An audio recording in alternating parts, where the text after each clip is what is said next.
Imagine this. You do everything right. You work. You save. You avoid stupid risks. And yet, year after year, you're quietly falling behind.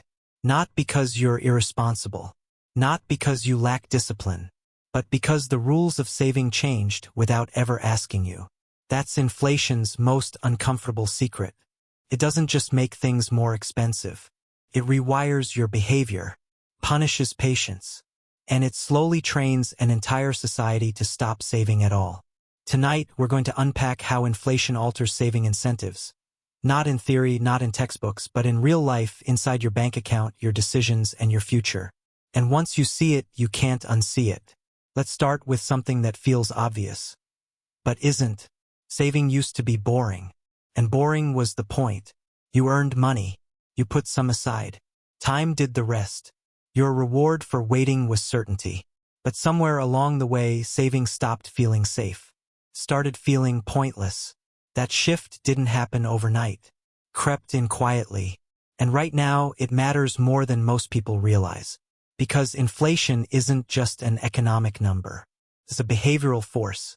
And it's changing how millions of people think about the future. Here's why this matters right now. Across much of the world, inflation shocked people awake. Prices jumped. Rent surged. Food costs spiked. But what didn't keep up? Savings. For years, people were told inflation was low or temporary. Meanwhile, the value of stored money was leaking away. Slowly enough that it felt tolerable. Until it didn't. And when trust in saving breaks, the consequences ripple outward into markets, politics, and social stability. So let's rewind and strip this down to its simplest form. Saving is a promise to your future self. You give up spending today, so tomorrow can be easier. That promise only works if money keeps its meaning over time. Inflation breaks that promise. Not loudly, quietly. Let's use plain numbers. You save $100 today. Inflation runs at 5%. Next year, that same 100 buys only $95 worth of stuff. Do nothing else and you've lost purchasing power without touching the money. Now stretch that over 10 years. At 5% inflation, your money loses about 40% of its real value. You didn't gamble. You didn't fail. You waited, and waiting was punished. That's the first incentive shift. Saving stops being rewarded by default. And when that happens, behavior changes. People don't sit down and calculate inflation formulas. They feel it.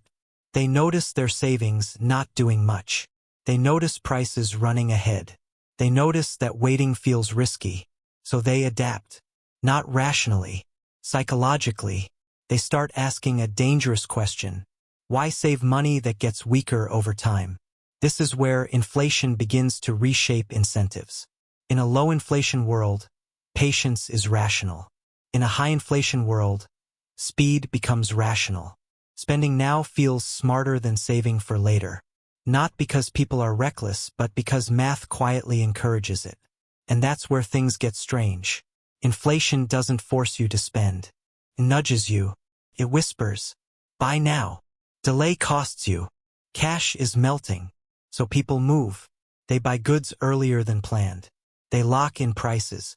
They seek anything that feels more solid than money.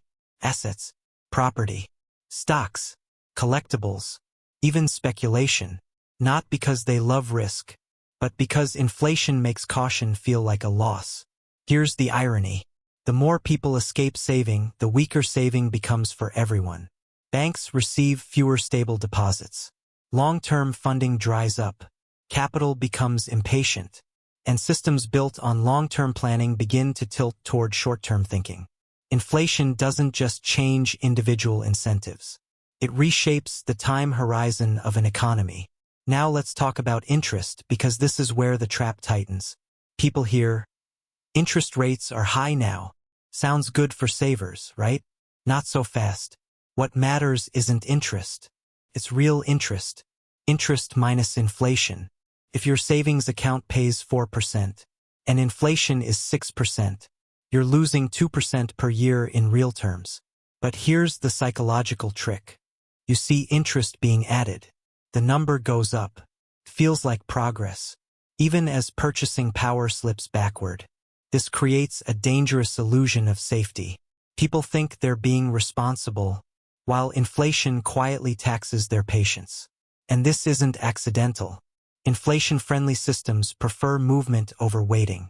Money that sits still is predictable. Money that moves stimulates activity. Governments borrow. Businesses invest. Consumers spend. Saving, especially long-term saving, slows the machine. Inflation greases it. But there's a cost. When saving feels punished, people change priorities. Emergency funds shrink. Long-term planning weakens. Financial fragility increases. People become more exposed, not because they're careless, but because the system discourages caution. Now let's zoom out. Who benefits from this incentive shift? Debtors. Inflation makes old debt easier to repay. You borrow when money is strong. You repay when money is weaker. That's not a bug. That's a feature. Governments are the largest debtors in the world. Inflation quietly reduces the real value of their obligations without passing a single vote. Savers, on the other hand, hold promises denominated in money. And inflation quietly devalues those promises. This creates a subtle transfer of wealth from patient savers to active borrowers. No headlines, no announcements, just math. And once people sense this, even vaguely, trust erodes. They stop believing that saving is enough. So they look for alternatives. Risk rises. Speculation spreads. Markets heat up, not always because fundamentals improved, but because money is trying to outrun inflation. This is how inflation alters not just incentives, but culture. A culture of saving becomes a culture of hedging, of chasing returns, of fearing stillness, of feeling behind if you're not doing something with your money. And that pressure doesn't hit everyone equally. Those with access to assets can defend themselves. Those without are trapped in weakening cash. Inflation rewards proximity to financial systems and punishes those relying on wages and savings alone. That's where resentment starts. Now let's address the hype versus reality. You'll often hear, just invest. Don't keep cash. Make your money work. It sounds empowering, but it quietly shifts responsibility from the system to the individual. If saving fails, it's your fault. If inflation wins, you should have known better. That's convenient. But not everyone can tolerate risk. Not everyone has access. Not everyone should be forced into markets just to preserve value.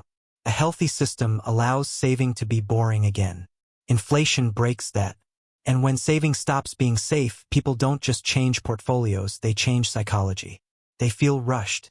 They feel anxious. They feel permanently behind. This is the emotional cost inflation rarely measures. And it compounds over time.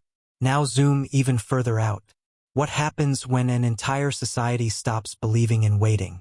Long-term projects suffer. Infrastructure planning weakens.